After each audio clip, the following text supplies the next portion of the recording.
பார்த்தீங்களா சாப்பாடெல்லாம் அப்படியே சூப்பராக இருக்குது. நீங்கள் ஏதோ வெளிநாட்டில் சாப்பாடு ஹோட்டல் மாதிரி நினைக்காதீங்க. நாகப்பட்டினம் காரைக்கால் ரைட் மந்தி அப்படின்னு சொல்லிட்டு ஒரு ஹோட்டலு அரேபியன் ஃபுட்டு. அரேபியன் வந்து இப்படி தான் வந்து செட்டப் பண்ணி சாப்பிடுவாங்க. அதனால நம்ம எல்லோரும் வந்திருக்கிறேன். சூப்பராக இருக்குது. இதெல்லாம் வந்து பெரியவங்களுக்கு இது மாதிரி என்ன மாதிரி ஆளுங்களுக்கு சின்னவங்க.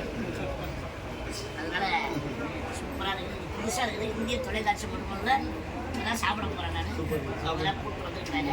சாப்பிட்ட பிறகு சொல்கிறேன். நீங்கள் அடிக்கடிக்கு வந்துருப்பீங்களா? மாஸ்டர் நீங்கள் இதான் ஃபஸ்ட் டைம் இருக்கணும் அப்படிங்களா? ஓ அப்படியா? ஆனால் எந்த டைமில் கூட்டம் அதிகமாக இருக்கும்?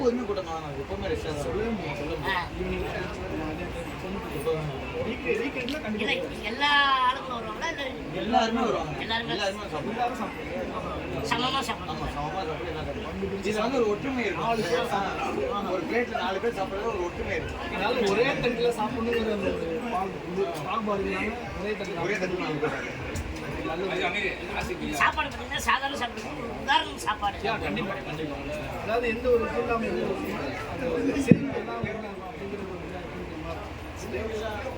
பாப்பா நல்லா நல்ல விஷயம், அருமையான விஷயம். ஓகே மக்களே, நீங்களும் யாராவது பக்கம் வந்தீங்கன்னா இந்த ஹோட்டலில் மறக்காமல் வந்து சாப்பிட்டு அந்த ஜாலியாக ஃபேமிலியோட போகிறேன். ஓகேங்களா? மகிழ்ச்சி.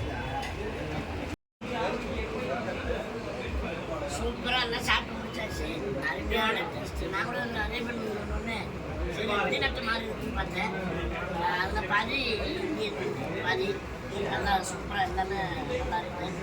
அப்புறம் எதுவும் ஒரு ஸ்வீட் மாதிரி நல்லா இருக்குது. ஃப்ரினி அதுவும் நல்லா இருக்குது. சிக்கனு, மட்டனு, மீன், எறா, நண்டு எல்லாமே அந்த ஹோட்டலில் கிடைக்குது. ரொம்ப அப்போ தான் கொஞ்சம் கொஞ்சமாக ஃபேமஸ் ஆகிட்டு. நான் கேட்டேன் யாரும் சினிமா இல்லை என்ன வந்தாங்கன்னு கேட்டேன்.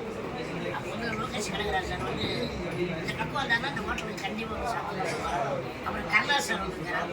இந்த மாதிரி நிறைய கடைக்கு வந்து அரசு எல்லாருமே வந்து சாப்பிடுவாங்க. சூப்பராக இருக்குது. இப்படிதான் நன்றி சொல்கிறோம். காரைக்கால் ஹோட்டல்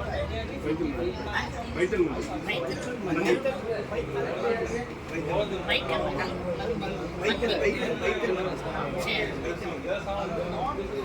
ரொம்ப சூப்பராக இருக்குது. எல்லாம் முன்னாடி சொன்ன மாதிரி நீங்கள் யாராவது சென்னையிலேருந்து வந்தீங்கன்னா இந்த காரைக்கால் ஹோட்டலுக்கு வந்து சாப்பிட்டு போங்க. ரொம்ப டேஸ்ட்டாக இருக்குது. டயர்டாக இருக்குது. சாப்பிட்டு டயர்டு